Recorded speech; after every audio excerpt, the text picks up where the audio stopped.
this cupboard here I tend to keep all... like, where do you store a French stick in a van? Well, you join me here as I'm driving to a park up for the night. It is raining, it is dark, I'm in the van, and the plan is to go for, I think, 3 nights to Sandringham at the Camping and Caravan Club site. What I'm actually doing is doing 1 night ahead of that to, in my kind of mind, avoid traffic and park up somewhere for the night, so I get the chance to test the van on the batteries and some of the other little itsy bitsy upgrades that I've done on the van. So we're here at the park up. It is still raining outside. It's now just 8 degrees outside. I've got the diesel heater on. That's set at just 17 degrees.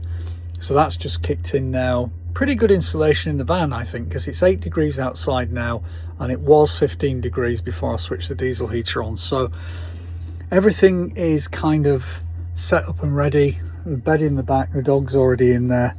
And then he went straight up there. So all the van's pretty much set up. I'm going to just watch a little bit of YouTube, and then tomorrow morning I'll get up and head off to Sandringham.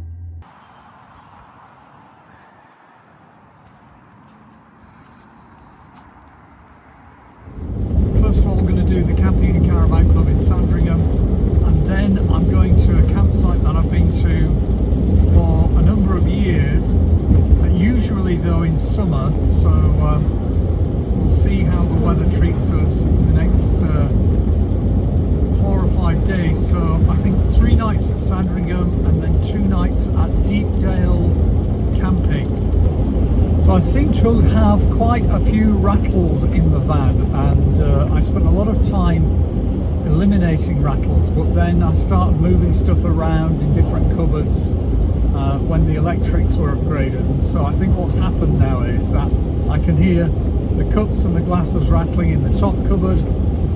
Can still hear the window blinds rattling a little bit, and I put just over my shoulder there, you can see the TV is strapped around, and I think occasionally when I go over certain bumps that rattles too.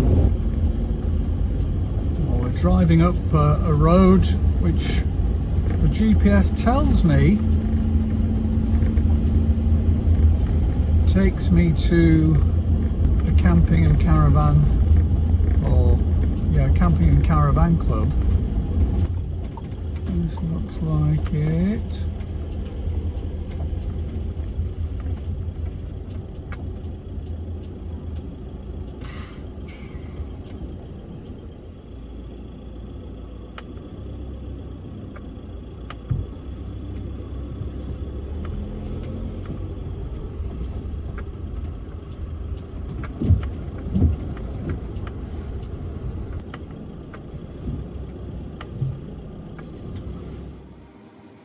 Well, we're just about set up now at the Sandringham Camping and Caravan Club site. That's the motorhome service point that you can see over there, which at some point I will have to visit too. But at the minute everything's sorted because all the tanks were all in the right order. Before I left I brought a full tank of water. Well, we've finally got sunshine here in Sandringham.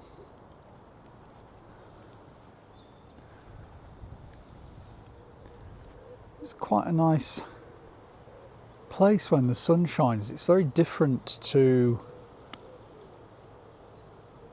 how it's been the last couple of days here, because it's been pretty dull and wet and rainy, but it looks like actually for the first time a spring is kind of almost with us, that we will get some decent weather.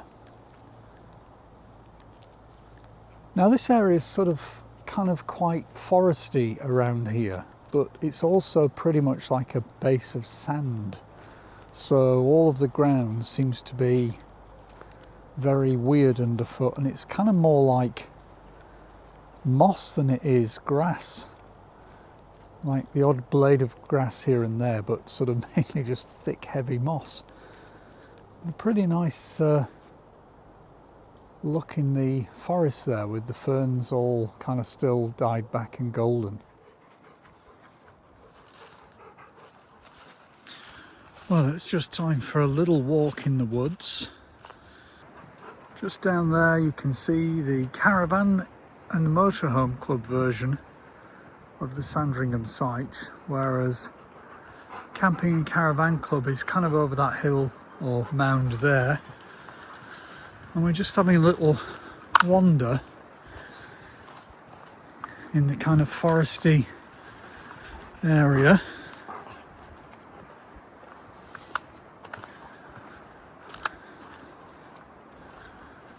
I've just been shopping. I drove down to King's Lynn, or on the edge of King's Lynn, and to an Asda, and I've been buying various little things, some rice cakes, a nice French stick, some Parmesan cheese, bits and bobs of stuff that I now have to try and find places to fit in storage, which is the job I'm doing right now. All good fun, isn't it, this camping business?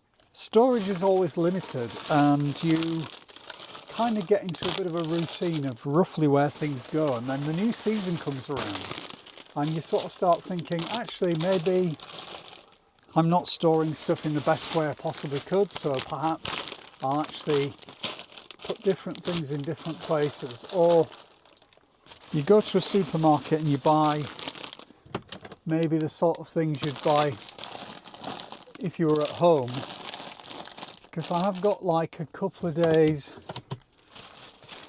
more here at Sandringham, and then I'm going to a campsite called Deepdale. Apologies for all the ASMR noises. I'm going to a campsite called Deepdale, which is in the north of Norfolk, just on the coast there, because there are some nice places there to take the dog for a walk.